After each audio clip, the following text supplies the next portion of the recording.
It Wasn't a Reindeer, written by Michael Paige.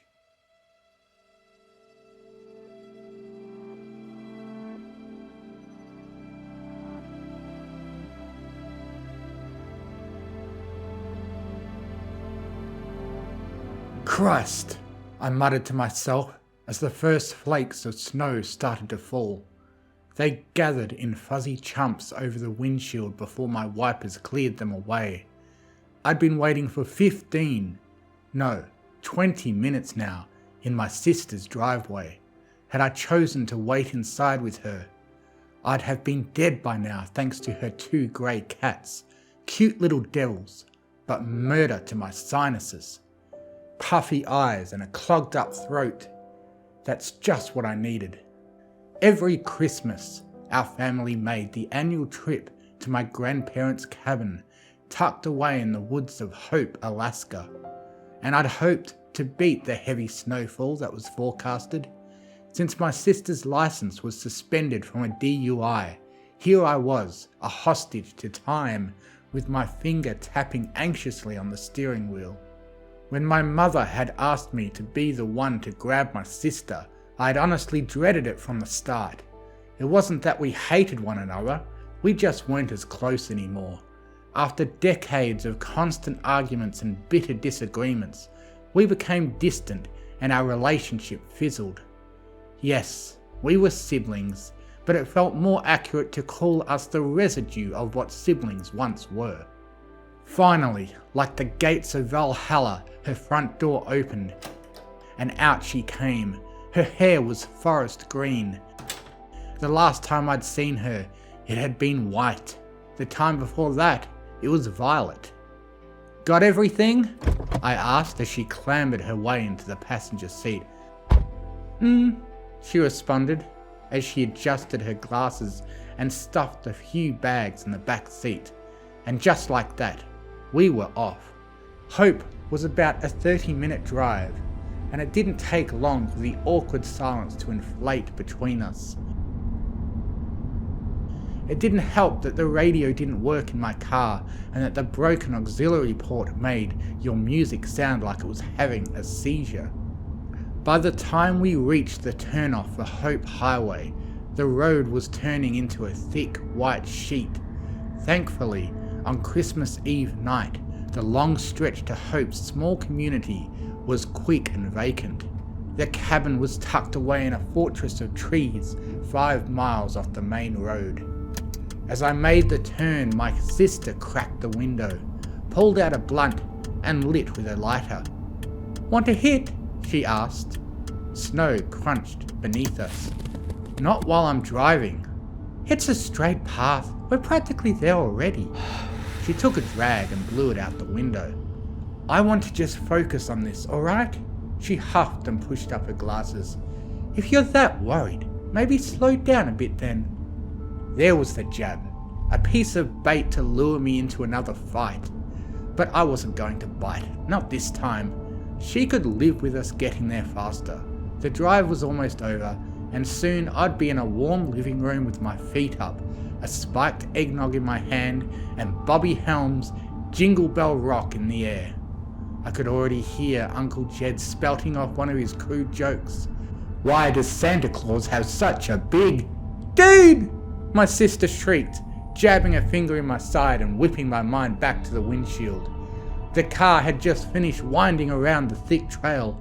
The large body of a reindeer stood in our path. Eyes wide open and blank, it didn't move as the high beams found it.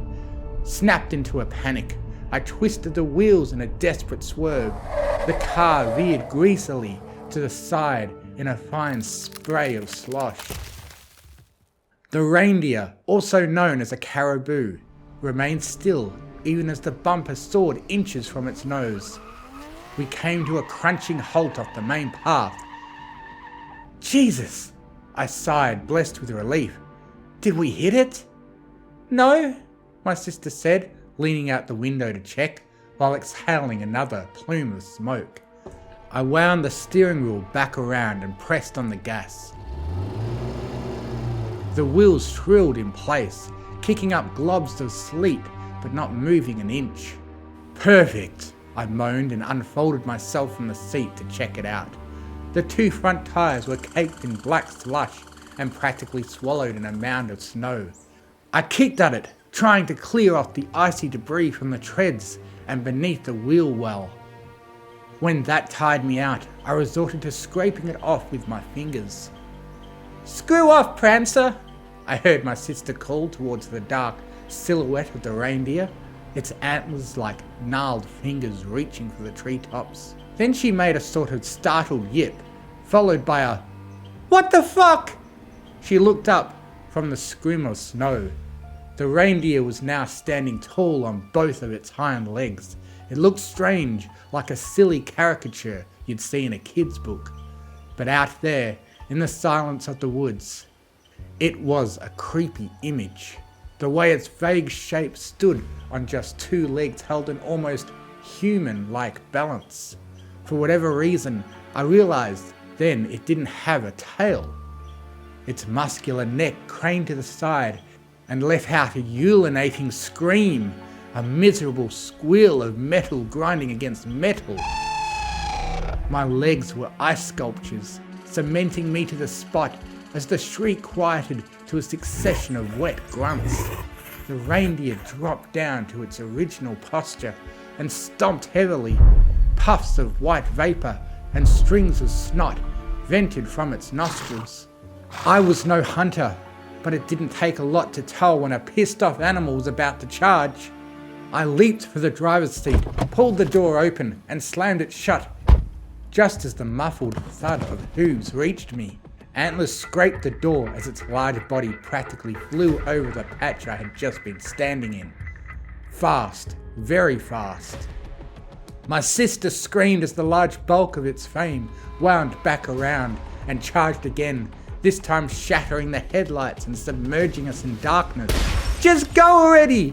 My sister hollered in my ear. "I'm trying, goddammit!" I hissed. The wheels continued to spin helplessly, and we were trapped.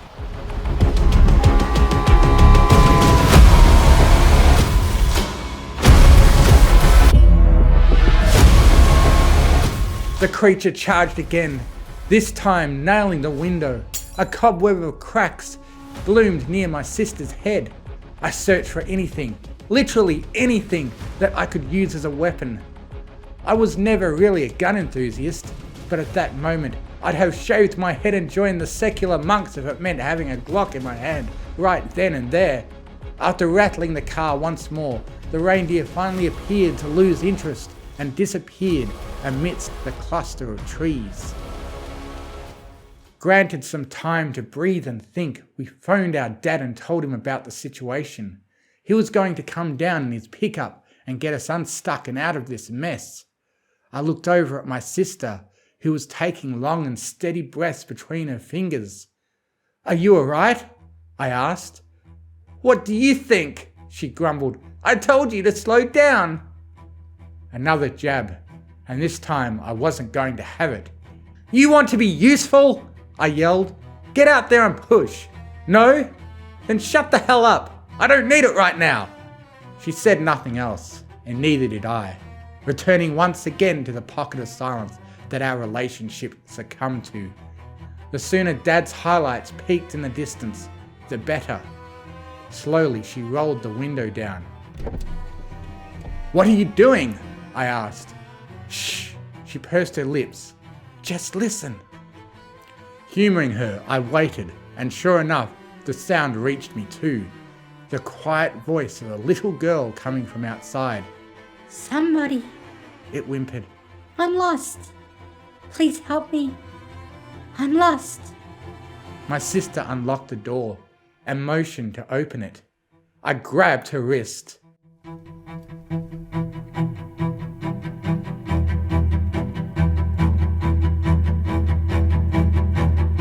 "What are you doing?" she snapped. "There's someone out there." "Just wait a second. It's weird, isn't it?" The voice continued to whine, "Somebody. choking between I'm lost. sobs and pleading Please for help me. someone, anyone to I'm help her. lost. I didn't like the way it Somebody. sounded. I'm lost. The same lasting Please drool help me. between words, the I'm same lost. weeping sounds, Somebody. like someone was lost. hitting repeat on a Please help speaker. me. Something I'm wasn't lost. right, and my instincts were hoisting red flags left and right. Then my sister looked at me, and her expression warped into shock. She flung back, pinning both shoulders against the interior. Things that sounded like words bubbled up but didn't quite make it out of her throat. I turned and saw what was looking at me. It had the face of a man surrounded by the mottled fur of a caribou's body. The skin was a mummified brown colour, wound tightly around its long skull like old crinkled leather. Snowflakes landed upon its wide, expressionless eyes and melted into the dark membranes of its pupils. It circled the car, bobbing its antlers and fogging up the windows that peered inside. My heart shook the walls of my throat. I locked eyes with my sister, unable to say anything behind the sheer disbelief. I should have grabbed my phone, snapped a photo, recorded a video, anything, but my thoughts were jangled. It then let out some horrible scream. But I didn't see its tight, contorted lips open. The sound was coming from its neck. Small, fleshy orifices, flapping open like mouths, were converting the high-pitched shrill into the mimicked cry of a little girl. Help me! I'm lost. Help me! Headlights blazed the area. My father's pickup came into view, paving its way down the path. The reindeer, or whatever the fuck it was, ran off, vanishing once again into the snow-covered thicket. Nobody believed us.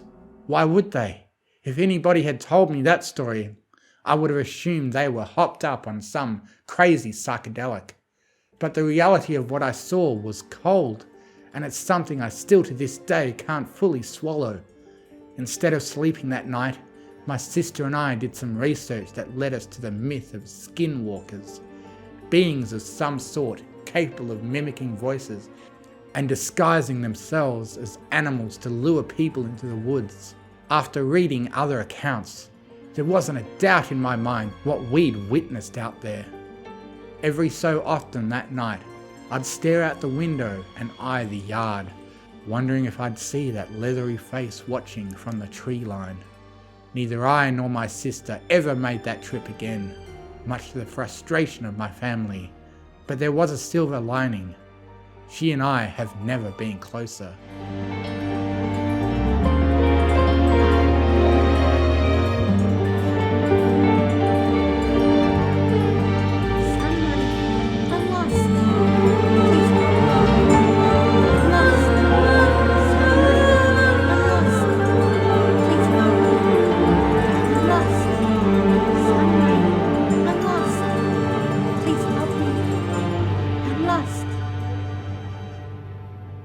I'm lost. Please help me.